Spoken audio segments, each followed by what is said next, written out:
क्या खूब कहा है किसी ने, ईश्वर पर विश्वास उस बच्चे की तरह होना चाहिए जिसे पिता चाहे जैसे भी उछाले, वह निश्चित होता है कि पिता उसे सुरक्षित पकड़ ही लेगा। हेलो दोस्तों, मैं हूँ लीना नानकानी। स्वागत है आपका मेरे चैनल पर। सुनाती हूँ एक छोटी सी कहानी। एक बार की बात है, पहाड़ियों और घने जंगलों के बीच बसे एक शांत गांव में अर्जुन नाम का एक विनम्र कुम्हार रहता था। वह न केवल अपनी उत्कृष्ट शिल्पकला के लिए जाना जाता था, बल्कि भगवान कृष्ण के प्रति अपनी अटूट भक्ति के लिए भी जाना जाता था। हर एक दिन अपना काम पूरा करने के बाद अर्जुन अपने छोटे से मंदिर में कृष्ण की मूर्ति के सामने बैठता, भजन गाता और भगवान से ऐसे बात करता जैसे कोई प्रिय मित्र कर रहा हो। अर्जुन का जीवन उसकी भक्ति के इर्द गिर्द घूमता था।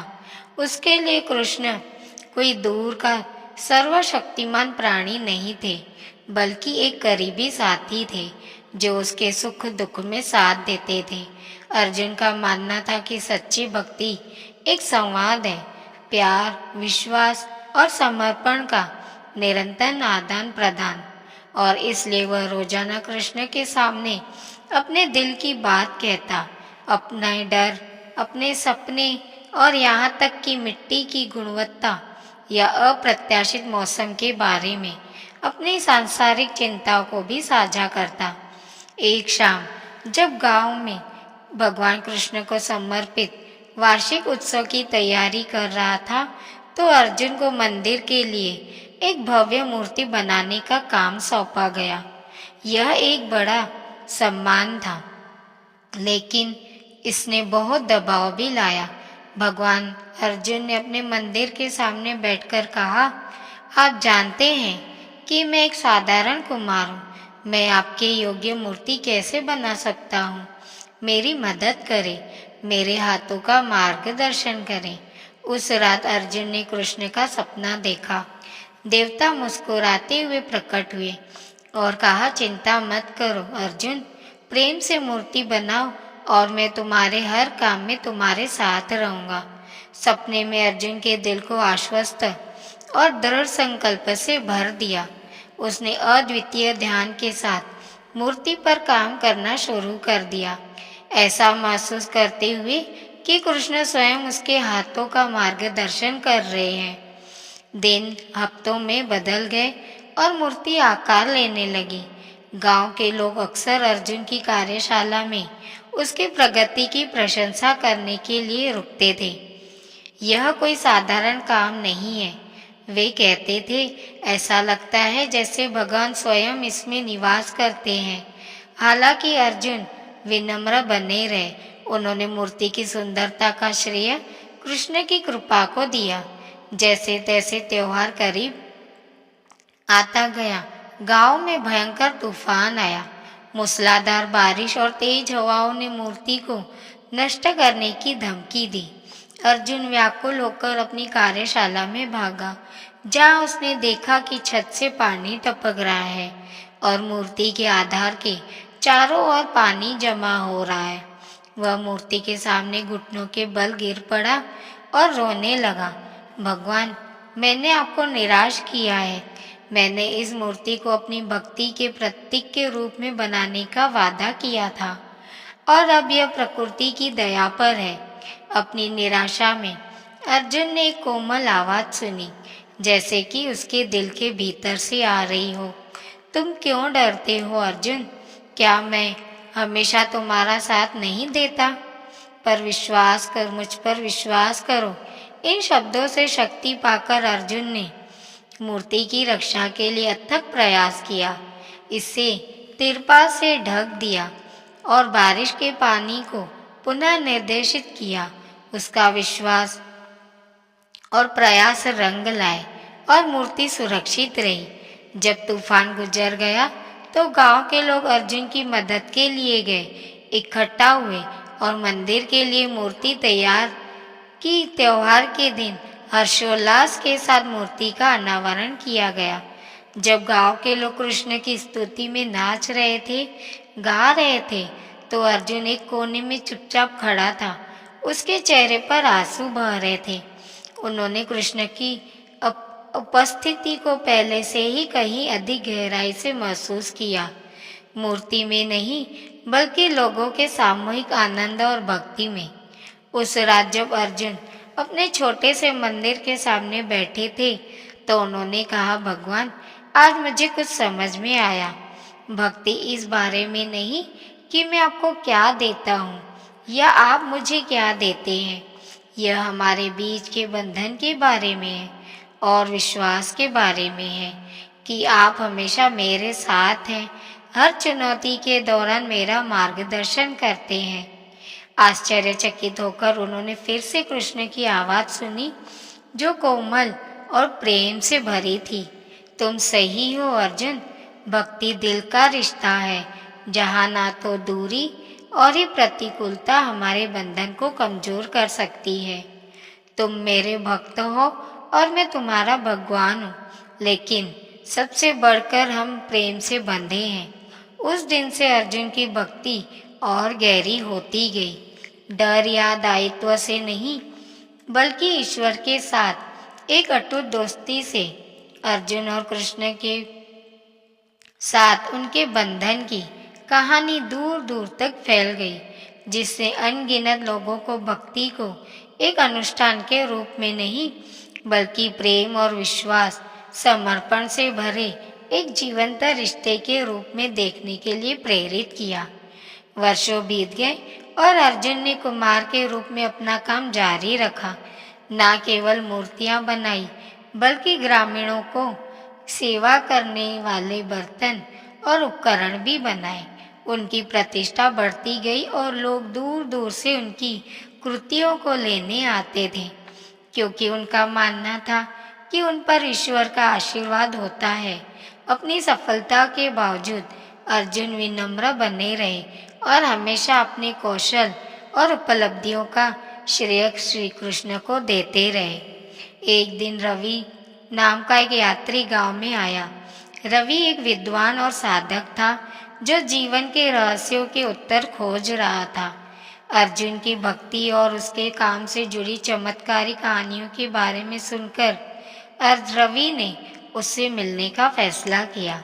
अर्जुन रवि से कहता है, मैंने कई देशों की यात्रा की है, शास्त्रों का अध्ययन किया है और वर्षों तक ध्यान किया है, फिर भी मैं ईश्वर से दूर महसूस करता हूँ। ऐसा कैसे कहते हैं कि तुम एक साधारण कुमार कृष्ण के साथ इतने करीबी रिश्ते में हो। अर्जुन मुस्कुराया और रवि को अपने साथ अपनी कार्यशाला में बैठने के लिए आमंत्रित किया। मेरे दोस्त, भक्ति का मतलब यह नहीं कि तुम कितना जानते हो या कितना करते हो।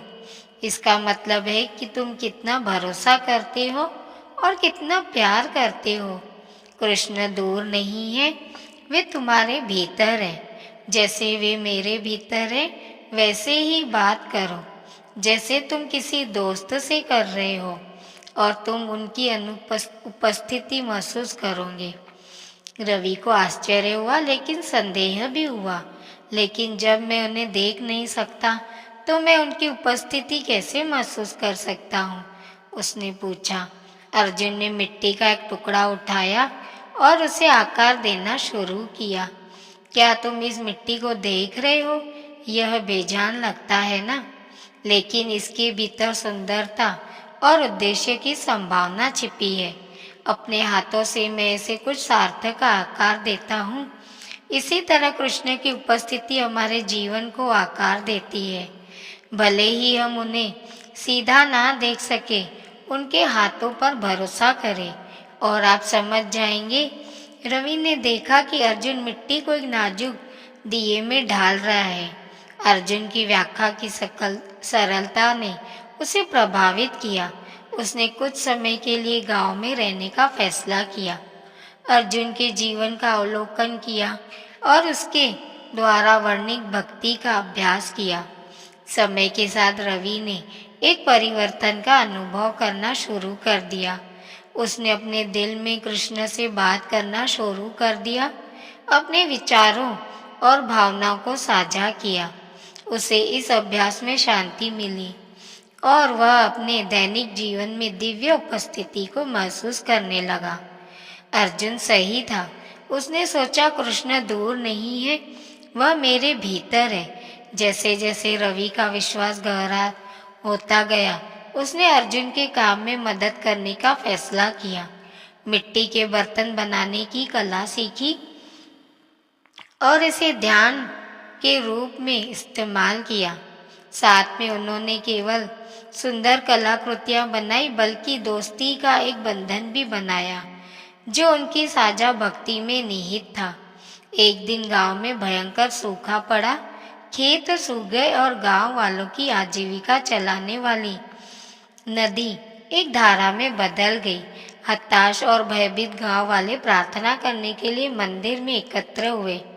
अर्जुन भी उनके साथ शामिल हो गए, लेकिन उन्होंने बारिश के लिए प्रार्थना नहीं की। इसके बजाय उन्होंने कहा, भगवान कृष्ण, आप हमारे संघर्षों को जानते हैं, कृपया हमारा मार्गदर्शन करें और हमें बताएं कि हमें क्या करना चाहिए। उस रात अर्जुन ने एक बार फिर कृष्ण का सपना देखा। देवता ने कहा, अर्जुन, अपनी कार्यशाला के पास एक कुआं खोद, पानी जमीन के नीचे छिपा है, मुझ पर भरोसा रखो।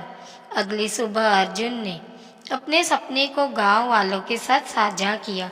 हालांकि कुछ लोग संशय में थे, लेकिन अर्जुन के अटूट विश्वास से प्रेरित होकर दूसरों ने उसकी मदद करने का फैसला किया। उन्होंने अथक परिश्रम किया, कठोर सूखी धरती को खोदते हुए। कई दिनों की मेहनत के बाद उन्हें पानी मिला। एक ताजा स्वच्छ झरना फूट पड़ा, जिसे गांव में जीवन वापस ला दिया। ग्रामीणों ने खुशी मनाई और कृष्ण की प्रशंसा की, लेकिन अर्जुन ने उन्हें याद दिलाया कि भगवान ने हमें रास्ता दिखाया है, लेकिन यह हमारा सामूहिक प्रयास और विश्वास था जिसने इस आशीर्वाद को फलित किया। भक्ति का सार यही है, ईश्वर के साथ मिलकर काम करना।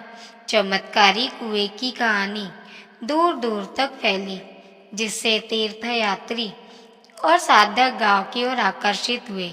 अब कृष्ण के समर्पित शिष्य रवि ने अपने अनुभव और अर्जुन से सीखे गए पाठों के बारे में लिखा। उनके लेखन ने कई लोगों को भक्ति को ईश्वर के साथ एक व्यक्तिगत और परिवर्तनकारी संबंध के रूप में देखने के लिए प्रेरित किया। जैसे जैसे साल बीतते गए, कृष्ण के साथ अर्जुन का बंधन और भी मजबूत होता गया। बुढ़ापे में भी उन्होंने हर पल महसूस की जाने वाली ईश्वरीय उपस्थिति से प्रेरित होकर अपना काम जारी रखा। जब उनका निधन हुआ तो गांव वालों ने उनके सम्मान में एक मंदिर बनवाया, जिसमें उनके जीवन को प्रेम, विश्वास और अटूट भक्ति की शक्ति के प्रमाण के रूप में माना जाता है। अर्जुन की कहानी के माध्यम से अनगिनत लोगों को यह समझ में आया कि भक्त और भगवान के बीच का रिश्ता रीति रिवाजों या हठ धर्मिता से बंधा नहीं होता। यह एक जीवंत सांस लेने वाला संबंध है, एक साझेदारी है जहाँ ईश्वर और भक्त एक साथ चलते हैं, एक दूसरे के जीवन को गहन और सुंदर तरीके से आकार देते हैं। अर्जुन के जाने के बाद उनकी विरासत न केवल मंदिर के रूप में बल्कि उन लोगों के जीवन में भी जीवित रही जिन्हें उन्होंने छुआ। अर्जुन के साथ बिताए समय से रवि बहुत प्रभावित हुए और उन्होंने भक्ति की शिक्षाओं को फैलाने के लिए अपना जीवन समर्पित करने का फैसला किया। वह अक्सर अर्जुन की अटूट आस्था की कहानियां सुनाते थे, जिससे दूसरों को भी ईश्वर से जुड़ने की प्रेरणा मिलती थी। ऐसी ही एक महिला मीरा थी, जो पास के एक गांव में रहती थी। मीरा ने अपने जीवन में कई चुनौतियों का सामना किया था और ईश्वर के विचार से उसका मोह भंग हो गया था। अर्जुन के बारे में रवि की कहानियां सुनकर उसने मंदिर जाने का फैसला किया। मंदिर में सुरक्षित अर्जुन की कार्यशाला की छवि के सामने खड़े होकर उससे आशा की एक चिंगारी महसूस हुई। मीरा ने रवि द्वारा वर्णित सरल सरल भक्ति के कार्यों का अभ्यास करना शुरू किया। वह कृष्ण से अर्जुन की तरह बातें करने लगी, विस्तृत प्रार्थनाएं के साथ नहीं, बल्कि जीवन के बारे में ईमानदारी से बातचीत करने के साथ समय के साथ उसने सूक्ष्म परिवर्तनों को नोटिस करना शुरू कर दिया। चुनौतियां कम कठिन लगने लगी और उसे लगा कि उसके निर्णयों को मार्गदर्शन करने वाली एक शांत शक्ति है। प्रेरित होकर मीरा ने अपने गांव में दूसरों के साथ अपनी यात्रा साझा करना शुरू कर दिया, जो उसके आसपास के लोगों के लिए आशा की किरण बन गई। इस बीच जिस गांव में अर्जुन रहता था वह एक तीर्थ स्थल बन गया। दूर दूर से लोग उसे देखने आते और हर कोई परिवर्तन की कहानी लेकर जाता था। बाढ़ के कारण अपनी फसलों को खो चुके एक किसान को नए सिरे से शुरुआत करने का साहस मिला। लालच से निराश एक व्यापारी ने उदारता का आनंद पाया। प्रत्येक कहानी ने अर्जुन की किंवदंती को जोड़ा, यह दिखाते हुए कि उसका जीवन कैसे प्रेरित और मार्गदर्शन करता रहा। रवि, जो अब बूढ़ा हो चुका है, अक्सर उस कुएं के पास बैठता था जिसे अर्जुन ने खोदा था। वह सोचता था कि कैसे एक व्यक्ति की भक्ति इतने सारे जीवन में लहर ला सकती है। अर्जुन ने हमें सिखाया कि भक्ति असाधारण कर्मों के बारे में नहीं, बल्कि असाधारण प्रेम के बारे में है। वह आगंतुकों से कहता और प्यार एक ऐसी चीज है जिसे हम सभी साझा कर सकते हैं। एक दिन जब रवि सूर्यास्त को देख रहा था तो उसे अपने बगल में एक जानी पहचानी उपस्थिति का एहसास हुआ। उसने अपनी आंखें बंद की और अर्जुन को देखा और धीरे से मुस्कुरा रहा था।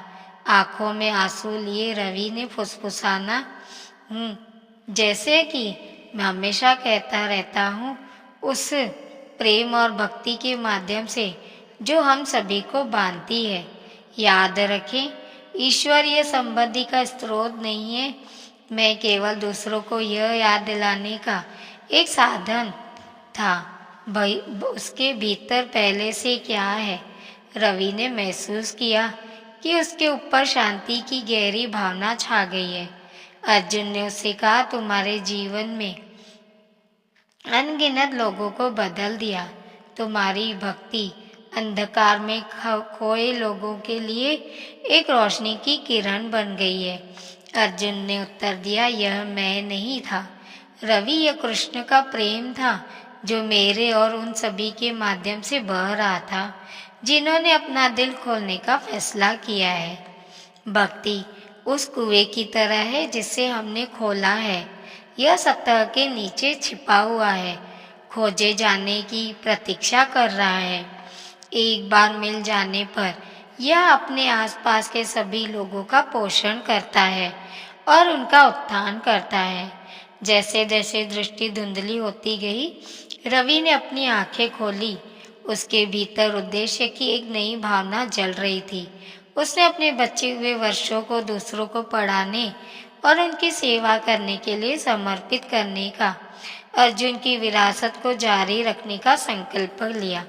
कुआं आशा का प्रतीक बन गया और रवि ने सुनिश्चित किया कि यह कभी भी भौतिक और आध्यात्मिक रूप से सूखा न रहे।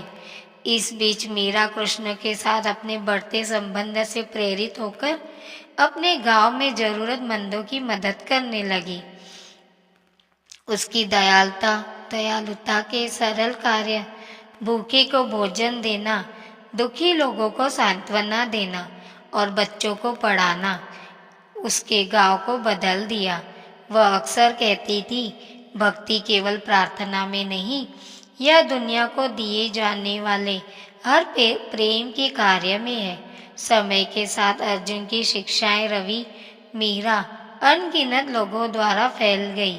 धर्म, वर्ग और पंथ की सीमाओं को पार कर कृष्ण के साथ बातचीत करने वाले कुमार की कहानी एक कालातीत की उन्नति बन गई। जिसने पीढ़ियों को बड़े बड़े इशारों में नहीं बल्कि जीवन के छोटे ईमानदार क्षणों में ईश्वर की तलाश करने के लिए प्रेरित किया। एक अंतिम कार्य ने अर्जुन के स्थान को लाखों लोगों के दिलों में पक्का कर दिया।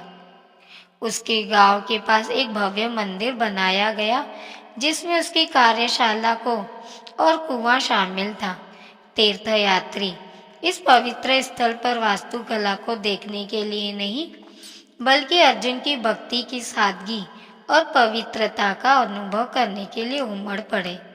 मंदिर समुदाय का स्थान बन गया जहाँ लोग कहानियाँ साझा करते थे, एक दूसरे की मदद करते थे और ईश्वर के साथ अपने संबंध को मजबूत करते थे। सालों के बाद मीरा, जो अब खुद एक बुजुर्ग है, मंदिर गई। जब वह कुएं के पास खड़ी थी तो उन्हें वही दिव्य उपस्थिति महसूस हुई जिसने रवि और अर्जुन को छुआ था। उन्होंने अपना सिर झुकाया और फुसफुसाना, हमें रास्ता दिखाने के लिए। पत्ते की सरसराहट वाली हल्की हवा में उसने एक प्रतिक्रिया महसूस की, शब्दों में नहीं बल्कि उसके दिल में भरे प्यार की गर्माहट में। यह एक अनुस्मारक था कि एक भक्त और भगवान के बीच का बंधन शाश्वत है, जो समय और स्थान से परे है। हर दयालुता के कार्य विश्वास के हर शब्द और समर्पण के हर पल में जीवित रहता है। और इस प्रकार अर्जुन की विरासत को एक विनम्र कुमार था जिसने ईश्वर के मित्र के रूप में जीवन जिया, मानवता को प्रेरित करती रही तथा यह करती रही कि भक्त और ईश्वर के बीच का संबंध किसी अनुष्ठान या सिद्धांत से बंधा नहीं होता बल्कि प्रेम की असीम और शाश्वत शक्ति से बंधा होता है। तो दोस्तों, आज की यह वीडियो आपको कैसी लगी कमेंट में ज़रूर बताएं। मिलते हैं दोस्तों ऐसी ही एक कहानी के साथ अगली वीडियो में। तब तक के लिए अपना ख्याल रखिए और हमेशा मुस्कुराते रहिए, कभी अपने लिए तो कभी अपनों के लिए।